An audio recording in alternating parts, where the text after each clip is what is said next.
Shri G Vivek Venkataswamy గారు. అధ్యక్ష, congratulations. యునానిమస్గా speaker అయినందుకు. అందరు చెప్పినట్టు కష్టపడి పైకి వచ్చినాం. మా కజన్ బ్రదర్ బామ్మర్దివి చాలాసార్లు అనేకమైన సార్లు కలవడం జరిగింది. మీరు మంచిగా స్పీకర్గా పనిచేసి ఒక మంచి పేరు సంపాదించుకొని తెలంగాణలో మంచి బెస్ట్ స్పీకర్గా పేరు సంపాదించుకోవాలని చెప్పి మీకు రిక్వెస్ట్ చేస్తూ ముగిస్తాను. Thank you.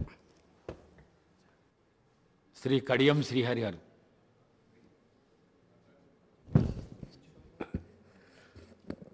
అధ్యక్ష, ముందుగా తెలంగాణ 3వ శాసనసభకు అధ్యక్షునిగా ఏకగ్రీవంగా ఎన్నికైనందుకు మీకు హృదయపూర్వకమైన అభినందనలు తెలియజేస్తున్నాను. మీ యొక్క బయోడేటా చూస్తే అంచెలంచెలుగా రాజకీయంగా మీరు ఏ రకంగా ఎదిగి వచ్చారు.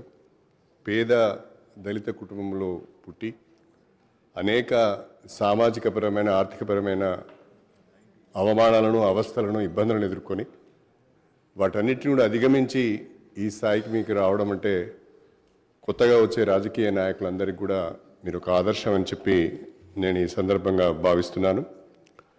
గతంలో కూడా దళిత జాతుల నుంచి చాలామంది ఆ స్థానానికి వచ్చారు. గతంలో ప్రతిభా భారతి గారు పనిచేశారు. గతంలో బాలయోగి గారిని కూడా మనం చూసాం. బాలయోగి గారు కూడా లోక్సభ స్పీకర్గా పనిచేశారు. దళిత జాతులకు అవకాశం వచ్చినప్పుడు వాళ్ళ యొక్క సమర్థతను పరిపాలనా దక్షతను ప్రూవ్ చేసుకుంటారనటానికి బాలయోగి గారు ప్రతిభా భారతి గారు కూడా ఒక నిదర్శనం చెప్పడంలో నాకు ఎలాంటి సందేహం లేదు. ఆ స్థాయిలో మీరు కూడా ఈ శాసనసభ స్పీకర్గా ఈ సమర్థవంతంగా ఈ సభను నడిపి సభ్యులందరికీ కూడా సమాన అవకాశాలను కల్పిస్తూ ప్రజా సమస్యలపైన ఫలితాన్నిచ్చే చర్చలు జరిగే విధంగా తోడ్పడతారని నేను భావిస్తున్నాను.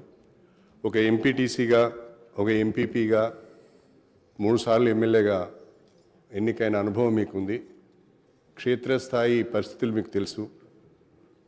గ్రామీణ ప్రాంతంలో వెనుకబడిన ప్రాంతం నుంచి వచ్చారు మీరు.